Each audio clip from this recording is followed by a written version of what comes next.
महाराज युधिष्ठिर ने पूछा, हे भगवान, आपने सफला एकादशी का महत्व बताकर बड़ी कृपा की।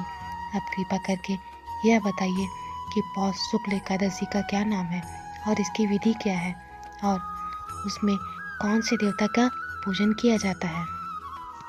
भक्त वात्सल्य भगवान श्री कृष्ण बोले, हे राजन, इस एकादशी का नाम पुत्रदा एकादशी है। इसमें भी नारायण भगवान की पूजा की जाती है। इस जड़ और अचर संसार में पुत्रदा एकादशी के व्रत के समान दूसरा कोई व्रत नहीं है। इसके पुण्य से मनुष्य तपस्वी, विद्वान और लक्ष्मीवान होता है। इसकी मैं एक कथा कहता हूँ, सो तुम ध्यान से सुनो। भद्रावती नामक नगरी में सुकेतुमान नाम का एक राजा राज्य करता था। उसकी कोई संतान नहीं थी। उसकी स्त्री का नाम सव्या था। वह निपुत्री होने के कारण सदैव चिंतित रहा करती थी। राजा के पितर भी रो रो कर पिंड दिया करते थे और सोचा करते थे कि इसके बाद हमको कौन पिंड देगा।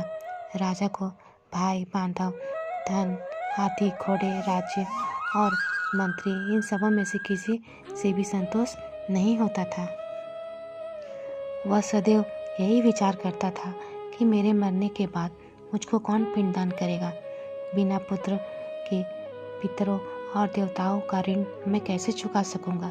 जिस घर में पुत्र ना हो उस घर में सदैव अंधेरा ही रहता है। इसलिए पुत्र उत्पत्ति के लिए प्रयत्न करना चाहिए। जिस मनुष्य ने पुत्र का मुख देखा वह धन्य है। उसको इस लोक में यश और परलोक में शांति मिलती है, अर्थात उसके दोनों लोग सुधर जाते हैं।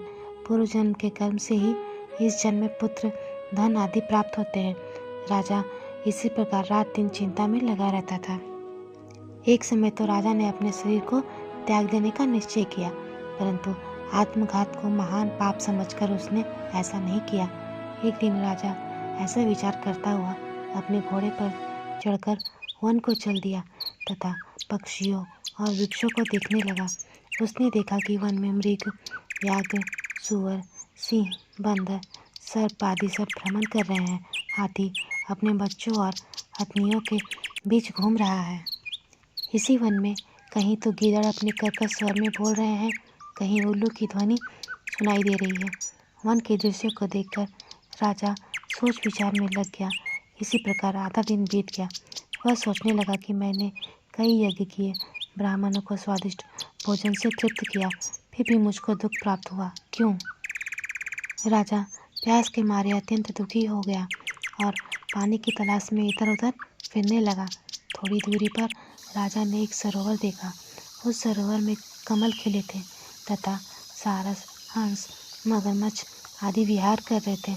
उस सरोवर के चारों तरफ मुनियों के आश्रम बने हुए थे। उसी समय राजा के दाहिने अंग फड़कने लगे। राजा शुभ शकुन समझकर घोड़े से उतरकर मुनियों को दंडवत प्रणाम करने बैठ गए। राजा को देखकर मुनियों ने कहा, हे राजन, हम तुमसे अत्यंत प्रसन्न हैं। तुम्हारी क्या इच्छा है, सो कहो।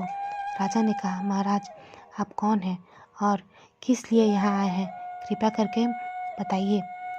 मुनि कहने लगे कि हे राजन, आज संतान देने वाली पुत्रदा एकादशी है। हम लोग विश्वदेव हैं और इस सरोवर में स्नान करने के लिए आए हैं।